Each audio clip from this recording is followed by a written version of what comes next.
Kas teadsid, kui süüa 1-2 tundi pärast võistlust või treeningut on süsivesikute imendumine ja glükogeeni tootmine 1,5 korda kiirem? Noorte toitumine peab eelkõige tagama nende kasvu ja alles siis me saame rääkida sportlikest saavutustest. Toitumine võimaldab maksimaalselt efektiivselt treenida, vähendada väsimust ja vigastuste ning haiguste riski.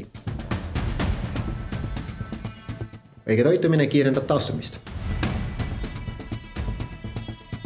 Toitainete puudus. Räägime siin mikrotoitainetest, sealhulgas vitamiinidest, mineraalainetest, on sportlastel väga vähe tõenäoline. Toidulisandid muudaksid sind kiiremaks, tugevamaks, vastupidavamaks. Selle kohta on väga vähe tõendeid. Kõik see on võimalik tagada mitmekülgse, vajadustele vastava ja tasakaalustatud toitumisega.